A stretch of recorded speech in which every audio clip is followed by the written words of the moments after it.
Hey everyone, this is Khierstyn Ross, founder of Crowdfunding Uncut, and this is my era. What about you? You. This is My Era podcast. We spark the minds that set the trends that change the world as we know. And it starts right now. So let's go. This is My Era.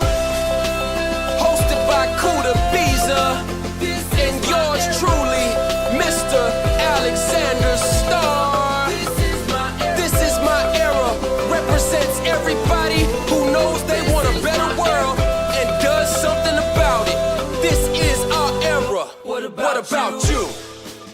Ladies and gentlemen, welcome to this episode of the This Is My Era podcast. I'm excited about our guest today because she's all about that money, them dollars, that dinero, them stacks, but not for herself, for you.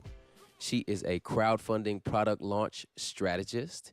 She's from the T-Dot, Toronto, Ontario, and she is the host of the Crowdfunding Uncut podcast, which she'll tell us about in a few minutes. Basically, she works with startups to launch physical products on platforms like IndieGoGo and Kickstarter because she wants to help you raise the money to get your product off the ground and out the gates. The crowdfunding game is tough to crack, but she has the code. Ladies and gentlemen, welcome Khierstyn Ross. Thanks for having me. Man, it's exciting because I'm in the presence of a guru, right? I wouldn't go that far, but that's apparently what other people call me, so I'll take it. That's beautiful. Well, I feel like the greats and the legends, they get named by other people, not themselves. So it seems like you're doing something right. I'm trying. Well, yeah, that was a great introduction. I should take some pointers from you. I appreciate it. Well, listen, I know you stumbled into crowdfunding. What were you doing before you became a crowdfunding guru? How far back do you want me to go? As far back as you'd like to take us. Cool. I think it's important to, and if you hear my dog in the background, I'm sorry, just gonna, in case you're wondering what any scratching might be, that's what it is. Okay, but this podcast is pet friendly, just so you know, so no whew, worries. Good. And okay, well, I'm 31 now. I'm just going to say that with a tear in my eye. But in university, like halfway through my second year, I was recruited to run my first business.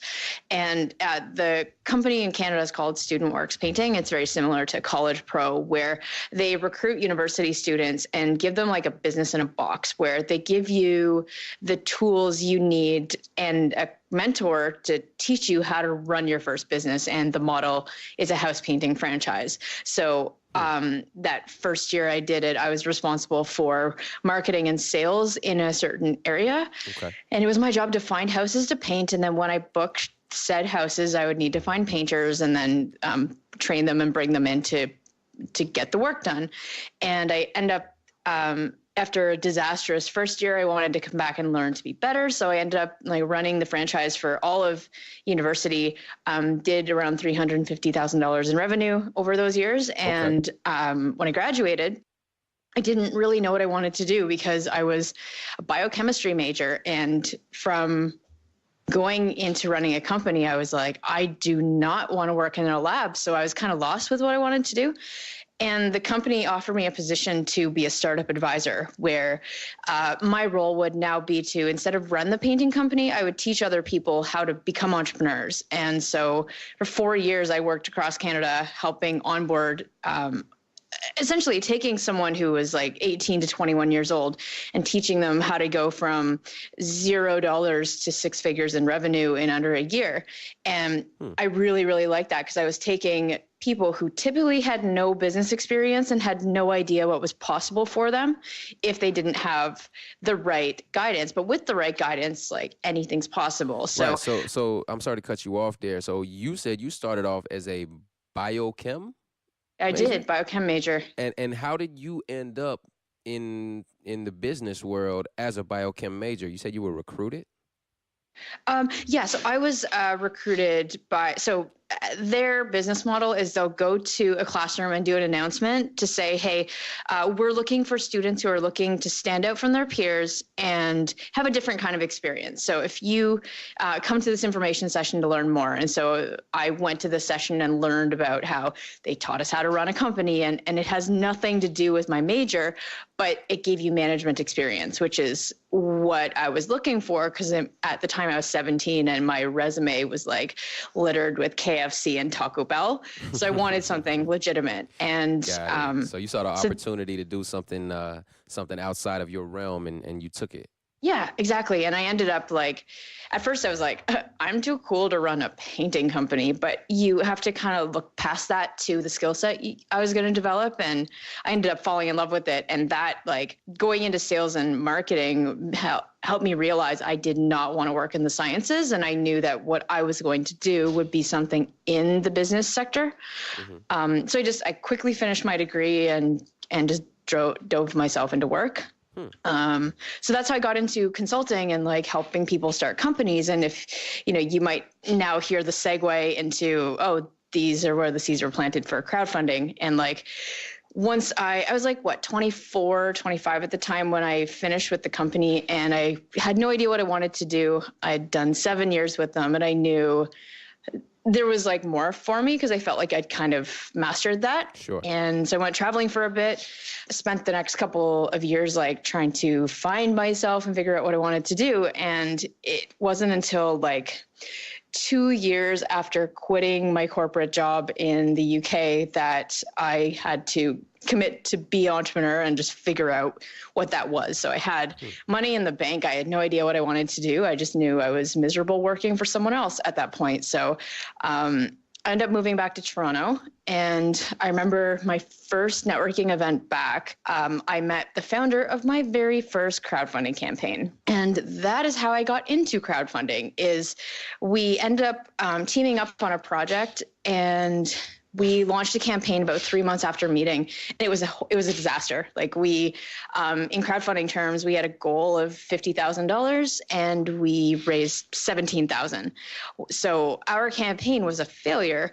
And at that point, neither myself or the founder wanted to give up, because it's either, when you look at why something fails online, you need to look at, is it the product or is it the strategy? And it turns out it wasn't the product. It was the strategy and how we'd actually executed the campaign, because neither of us knew anything about crowdfunding at this point. So we ended up re-strategizing, talking to a few like marketing gurus, and relaunching a few months later. And we turned that failure into a campaign that did over 600,000. Okay. And so from 17K to 600. Yeah. And it's from that turnaround that people started asking me to speak locally around Toronto, because crowdfunding was such a hot funding topic that they're like, what did you do? How did you go from this to this? And that accidentally landed me my next client. We raised over 300,000 from them. I started getting a reputation for like the girl that anything she touches, gold comes out of it or whatever.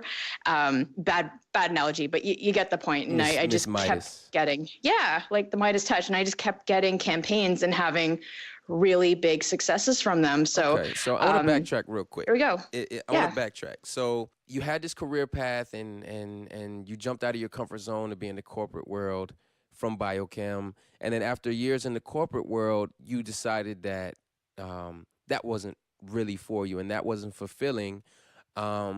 So you became an entrepreneur. You had to basically take a leap of faith and figure out how to be an entrepreneur on your own. Am I right so far? Technically, yeah. So I didn't last. I didn't have the skin it took to stay in the corporate world for years. I was an entrepreneur for 7 years. I went traveling for 2 years. And in that 2 and a bit year period, I had 2 corporate jobs. Each lasted no more than 3 months because I hated it so much. Interesting. Yeah. Well, I think that has a lot to do with the career path that you take, because if you hate something, you're not going to do really well at it. Yeah. And I just, the first job I worked at, like the first corporate thing, I did it because that's what I thought that's what I should do. But I was so miserable. I thought there was something wrong with me.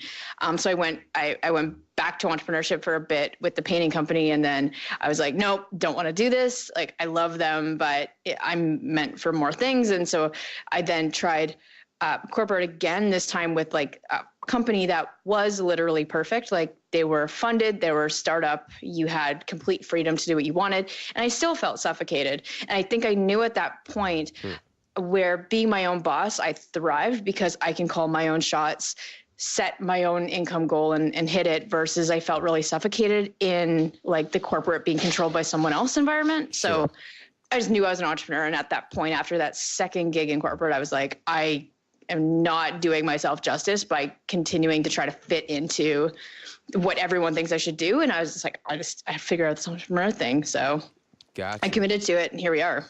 Got you. So now going back to your first campaign, that was a 17 out of 50K disaster. Yep. Well said. Right. So crowdfunding is high stakes because it's public, and not only is the success of your product reliant on public response and reaction, but your operation is apparent. So if it fails, everyone sees. And what you said is that you analyzed whether it was the product or the strategy. How did you separate? How did you separate those two options? Because I know some people, when they fail, like, they immediately think like, oh man, I'm not, I don't have what it takes. I'm not good enough. Like, what was it in you that made you say, well, it might not be the product, it might not be me, it's maybe just the way I'm going about it? Because that's an important paradigm to view entrepreneurship in. And I think it's important that you let our listeners know how you are able to view it through that paradigm. Yeah, the thing is that the product was a weight loss product. So we already knew going into that vertical that the weight loss industry is $1 billion industry. And we also now know that when you have a product, you shouldn't just launch it assuming everyone wants to buy it. You do have to validate your idea. And so we took the product to people who were struggling with the outcome we were solving. And we had enough verbal validation for people saying, that is a really cool idea, when can I buy it? That we knew that we had something people would buy. So there's a big difference between you having a product that no one wants to buy versus having a product that someone will buy. And I think that for us, we got the validation enough through the product that we knew, like, okay, well, if people keep saying they're going to buy it, why aren't they buying it? And after we then dig into Kickstarter strategy, we realize that Kickstarter is a platform that takes 5% for every dollar that you raise on their platform. So it's in their best interest to make sure that the products that they give visibility to. So like if you go to their first page, you're going to see a bunch of successful projects. And the guys on the front page, or when you click over to some categories and they're just, easy to find on the page, those guys are getting a lot of organic traffic that's coming to the website. And the trick with having a successful campaign is being able to get your campaign onto that front page or be easy to find. And the only way you can do that is by proving to the platform that you have a popular project. So the big mistake that we had was we actually launched with no audience. And we made the assumption that, well, if it's good enough, Kickstarter is just going to boost it, right? IndieGoGo works the same, and this ended up being an IndieGoGo campaign. But we realized, like, crap, we launched in front of nobody. Okay, so if we actually get enough eyeballs on the page, will it be a different story next time? And so when that was like the key thing we did the second time around with getting enough eyeballs on the product. So we just had to analyze, like, what are the factors? It's either the product sucks. So if you have a theory, you need to go out and test that theory. And then if you get enough validation, you come back and you're like, okay, well, that wasn't it. What's another reason this could have failed? Okay, well, let's do some research. Ooh, maybe it's because we didn't have audience. Oh, we launched in front of 0 people. Maybe that's it. So maybe next time, if we build up a bit of an email list and a following and make sure that on that first day we get some sales coming in, maybe that will change it. And so I like to look at different theories as to why, because ultimately I think you learn from your failures. And I think having a campaign do not so well the first time and do really well the second time, you do have to really look at it critically to write down all your theories and send it around to people to figure out maybe what it was that you haven't done. So that's what we did, and we re-strategized, and that's like the main reason why we were successful that second time. Got it. So we now have Mr. Kuda Biza on the line with us. Hey guys, how you doing? Yeah, good. How are you? Doing good. What a wonderful story. I was just kind of like listening through, and I do agree. Launching with an audience is probably one of the best strategies you can have, because it'll really help you, launch much quicker. And it's not just for crowdfunding, right? Even like people who sell on Amazon and, online, I think they're using the strategy to launch. So my question for you is that, when you left the corporate world, right, and you kind of like went into entrepreneurship, how did you then kind of like shift in terms of putting structure around your operation? Like, how were you, now managing your time and things like that? Within the corporate world, some of this structure already comes by just the nature of the environment, your calendar, your meetings, and all of these things are booked. So I'm just interested, how did you manage that transition from going to, working in a corporate environment to then kind of like working by yourself? And how did you start to manage your time to make sure that you're being as productive as possible now that you are kind of like doing your own thing? Yeah, I think that was a big like a work in progress, because the thing is, corporate, okay, this is going to sound horrible, but corporate, I was working in sales. And the thing with sales is you have a lot of freedom over your time.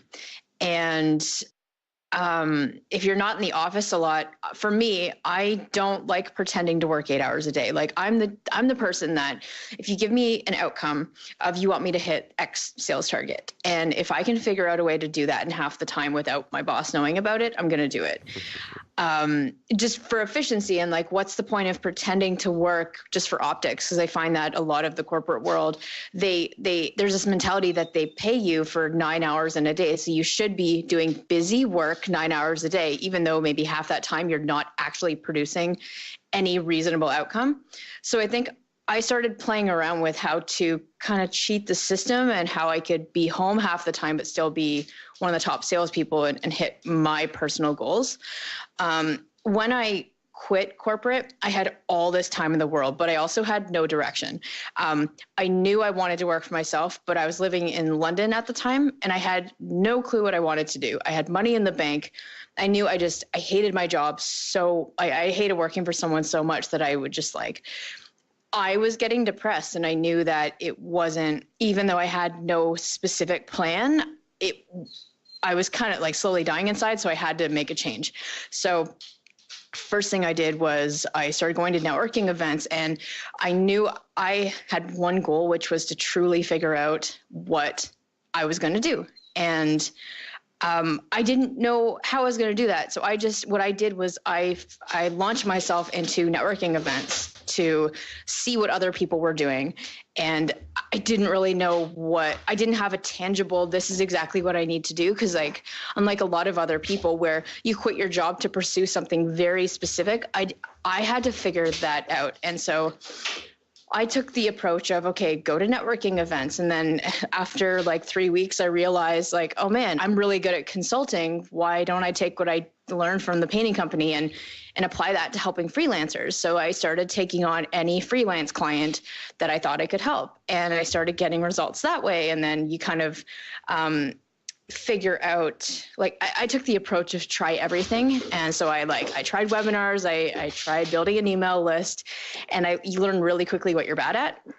So I don't think I was super productive. I think it was just a matter of, I was in love with this Tim Ferriss lifestyle that I wanted to figure out how to make money online and like, just, make a difference and work with awesome people. But it took me a while, about 3 years, to actually find crowdfunding and learn how to be productive. Because I think when you have something completely undefined, it's really hard for me to define how I should spend my time. So now that I've figured out that crowdfunding is my niche and figured out the vision and the business model that I now am going towards, I have more of an outline for how to plan and structure my day. So and we can go into like what I do right now, but I think back then it was just messy. I had no specific direction. I just kind of threw myself into everything because I had to make money at that point. And eventually you figure out what you want to do. Yeah, so let's actually get into what you do right now. And, I'm interested in kind of like hearing how things have changed from kind of like the messy beginning that you just described to probably now, where probably I'm assuming you've made some tweaks to your process. So why don't you walk us through what an average day for you looks like, and, what's your process now? Yeah, I think the big thing that changed for me was 18 months ago, I made the decision to stop trying to be a jack of all trades. So I was scared that if I told someone that I worked within a very specific niche, that I'd be saying no to a bunch of business. And it was a good friend online who told me, like, you need to focus on crowdfunding. People are not going to hire you to build sales teams. You're known for crowdfunding. You need to focus everything on that. And the second that I committed to niching down and turning into a specialist versus a generalist, that's when my business exploded in a good way. And I think from carving out that niche and figuring it out, you're then like, okay, you get to a point where am I making enough money every month? Okay. Am I where I want to be? No. Okay. Well, how can we get there? And now I spent all of last year figuring out me, like my habits, my destructive habits. What happens when I try to build something? Am I going to self-sabotage it? What routines really work for me? And I think from that year of trial and error, I'm going into this year knowing that I don't want to go through my burnout cycle, which is I'll work 7 days a week for 3 weeks and spend a week being useless and kind of losing all momentum. And that was all of like the last 2 years for me. So now what I do is I intentionally take a day off a week, off of work. I will go like about 4 days a week. Generally, I'll wake up at 7, 8 o'clock in the morning, take the dog for a walk, and get into work around 9 or 10, and I'll work until 5, 6, or 7. So I intentionally am putting boundaries around myself so that I am constantly fresh. I'm starting to pay more attention to my energy. So if I know that today I need to write a blog post and I'm feeling awful or I'm feeling spaced out or not focused, I know like whatever I produce today is going to be crap. So let's just like table that for another time. But I think for me, it's just having more of a 9 to 5 routine, at taking the time off, knowing your boundaries. I journal a lot when I'm trying to analyze a problem just to get it out of my brain. And this new thing I've started this year, which has actually really helped me, is define what the one thing is that you can do first thing in the morning in under 2 hours that's going to move your business forward. I think that's been a massive impact for me because the nature of my business now is I can get sucked into client work and kind of not work on the other half of the business that I want to. So by carving out that time in the morning and having that discipline to work on my stuff means that I'm able to do the side hustle well while also serving clients. And I've also started, I've made it mandatory for me every Sunday night to scope out the goals of the week and what I want to do and just get the tasks in Asana and just make sure that I know in my week what are the 3 things I want to get done. So I think it's just more intentionality behind what you want to do, and being less, oh, okay, it's Monday morning, what do I want to do today? It's like really starting to plan ahead and looking at what you want to do and defining that within your schedule, but then knowing your personal habits for how you can stay at like peak performance whenever possible. Wow. I like your process a lot. And what's actually interesting is that in our This Is My Era 90-day planner, we actually do have a weekly review, which enables you to, at the beginning of each week for the weekly review, you kind of like reflect on the previous week and then start writing down what you want to accomplish for the next week. So we have outlined, 5 goal sections where you can say like, hey, these are the 5 goals I want to achieve for the upcoming week. And we highly encourage people to actually focus on different areas of life. So it could be for your business, it could be for your health. So if you want to, put something about your workout schedule or whatever it is, you kind of like use that weekly review section to kind of like do that. And then once you now go into each day, you can then start planning each day by looking at kind of like that weekly review sheet to say like, hey, this is what I set out on Sunday to achieve. And then as you're planning out your week, each single day of the week, you can kind of like use that system. So I hear that you use Asana, which is more for a digital platform. Mm-hmm. What are the benefits of using Asana that you found? For us, we kind of like putting pen to paper. Yeah. Hold up. I feel like I'm sorry. Yep. This whole time, I thought you were being artistic and using that as a metaphor. I put my goals in a sauna. So maybe like they sweat out all the fat and you like streamline it. And, I wish. Okay. No, Asana is an app. Okay. Yeah, okay. it's I am obsessed with it. I started using Asana because we run launches for clients, or with consulting, clients have no idea how a launch comes together. So I get everything in Asana so that they can see visually like a map of their launch over 3 to 4 months. And so I started using it for that because it just got to a point where I can't keep everything in my brain. But to take it a step further, I'm now using Asana to map out what internally our goals are. So you can use it to have an editorial calendar. You can use it to, if you have, like just say you're now launching this planner, if you want to put a product roadmap in there for what you need to do within your team and how to assign that within your team to get that launch done, you can really see a high level of everything that needs to be done in your business. And so I use it to manage my everything. And pen to paper for me, it works for journaling and the creative side, but I'm the person where if something isn't in front of me with a deadline, it doesn't happen or it doesn't exist. So I have to write everything down. And like, I know if, for example, Friday's the day that I do, I'll just make this up, like business finances. If I see that in my calendar, but I'm like, but I don't even know what I have to do for that. If I don't have a checklist in Asana to say, okay, do profit first, transfer money between accounts, check your budget, do the thing. And if I don't have like that project for the day broken down into tangibles, I don't do it. So I need it to be able to take a larger task and break it down, just because it takes it puts the comfort into something where you might be resisting new projects. Okay. So. Okay, cool. So from an artist standpoint, like when I talk to business people like you and like Kuda, I see the details matter like so much. And we do a lot of planning. And, it's one of those things where when you don't plan in a way that's beneficial to you and the way that your brain works, it's not going to work. So as an artist, I found my way of planning is different from other people's way of planning. And I think it all kind of like adds on to certain pressures that you have to face every day. What kind of pressures do you feel once you've taken on a campaign, and what methods do you use to confront those pressures? Because it means a whole new set of plannings on top of what you already do. It's the scaling problem 101. Like, you have just enough client work to get it all done.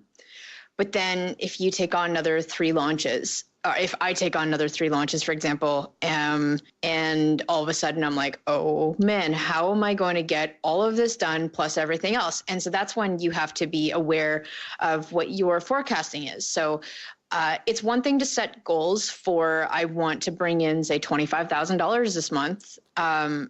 But it's a whole other planning to figure out what talent you need to deliver that, and how you find the talent, and how you pay them, and how you incorporate training them so that you, by starting to build the team, you still deliver at the same level of quality as if you were doing it yourself. So like there's that whole other side of how do you deal with the growing pains and maintaining quality as well, and knowing when to hire so you don't stretch yourself too thin or start to miss deadlines with clients and what you promise you deliver. Okay, good stuff. So what I need from you, can you give us 3 tips for success? Just 3 benchmark tips for success that our listeners can take away with them that have helped you become successful in what you do. Yeah, the first one is, don't expect entrepreneurship to be easy. Expect to feel uncomfortable and scared every single day, and you have to just lean into that. The second one is really start to learn yourself and play around with how to have you protect your peak state, figure out what your passions are, what you hate doing. I think you really, really, really have to get to know yourself with this entrepreneur journey, and because that's the only way you're going to win the battle with yourself. And I think the third thing is read a book called The Big Leap by Gay Hendricks. It is going to show you how, like, really the real reason why you aren't where you want to be today, or if you've been struggling to move a project forward, it's going to help you uncover exactly why. So I think those would be the 3 things. Read The Big Leap, self-awareness, and just really figure out what you love and hate doing, because that's going to help you scope your business, and as your company grows, where you should be spending your time and how you should be spending that. Beautiful. That's great.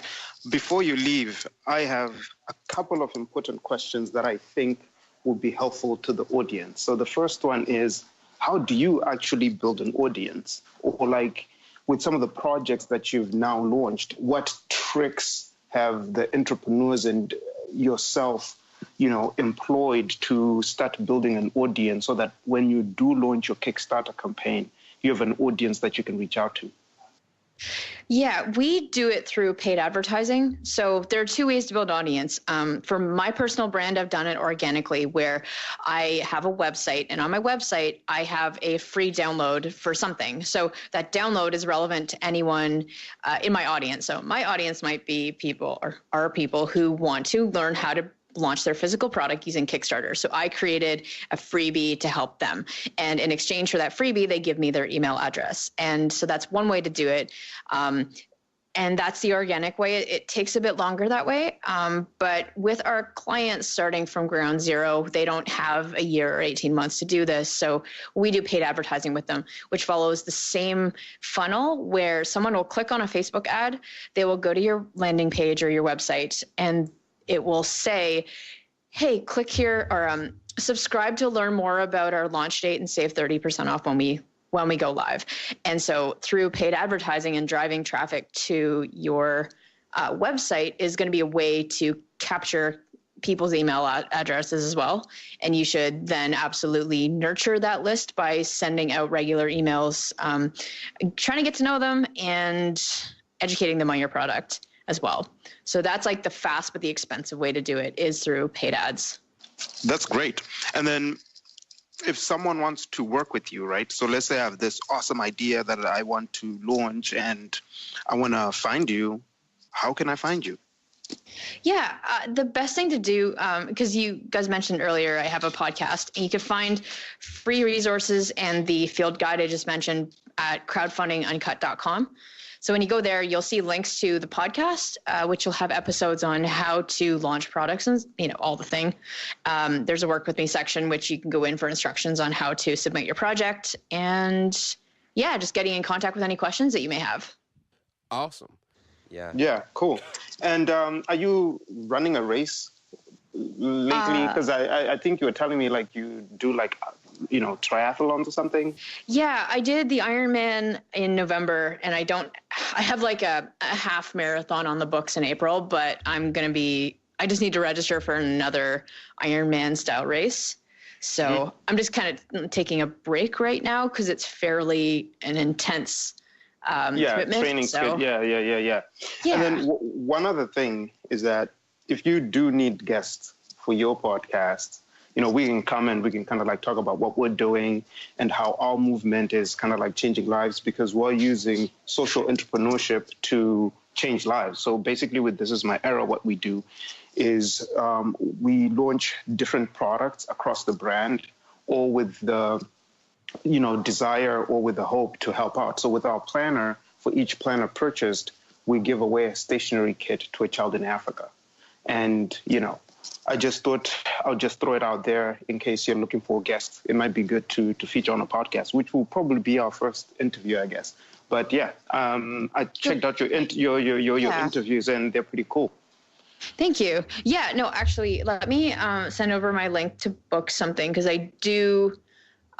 we haven't done anything on the podcast for how to incorporate like social change through entrepreneurship, like what you guys are doing. So yeah, I think that'd actually be a really good topic. Yeah, I thought so too, because as I was looking at your list, I was like, I think we have our little niche right there that we can then come in and kind of like talk about how we're kind of like just, leveraging business for purpose, I guess. Yeah. I think that's the way we look at it, to say like, hey, the best way for you to effect change is to be an entrepreneur, because then you generate the resources that you need to then actually go do it. Because at first we're like, hey, let's launch a nonprofit. Yeah. Well, the thing with just having a nonprofit is you're always asking people for money. So if there's a recession and people don't have money, your mission doesn't move forward. We now do have the nonprofit, but it's, fully funded through our entrepreneurial activities. So it kind of like gives us a layer of protection, I guess. So yeah. Yep. Just wanted to throw it out there. All right, cool. Awesome. So I just emailed over a link to book. But yeah, man, I think that'd be an awesome topic. So thanks for mentioning it. All right, cool. Well, we know that you have to rush. Thank you so much. And Star will follow up with kind of like next steps, especially once we get it live and we're ready to publish it, because maybe we could use your help to just make sure that, people hear the word and listen to it once it goes live. For sure. Perfect. All right, awesome. Well, thanks for your time, guys. I'll talk to you soon. Sounds good. Cheers. Well, let's go! This is my era!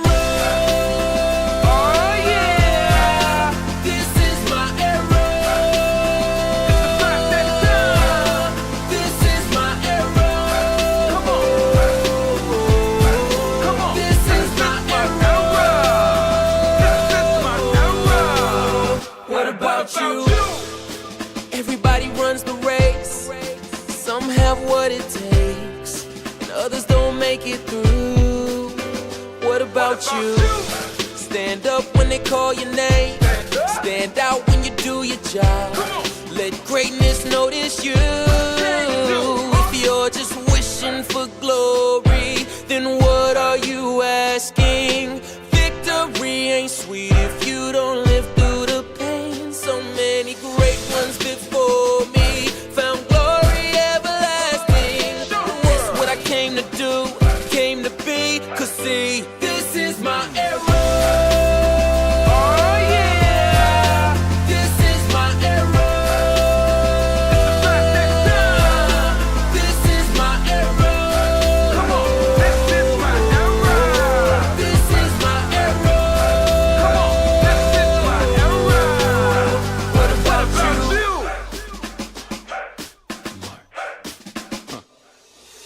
is my era, this is my era. The mission and the vision never been so clearer. Seems like the world ain't getting no better. If you wanna see a change, take a look in the mirror now. You possess the key to unlock it. Open up the door, opportunities knocking. You can't deny.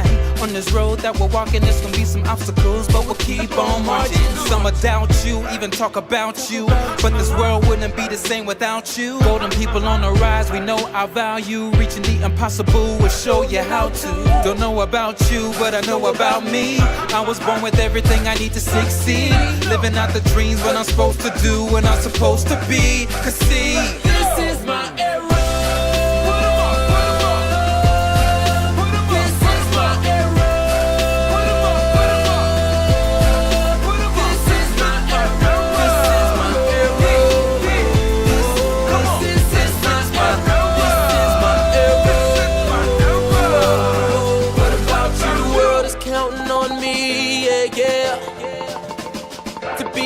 Change that we all wanna see, yeah, whoa. And as long as I'm living and breathing, I reach for the sky, giving living a meaning.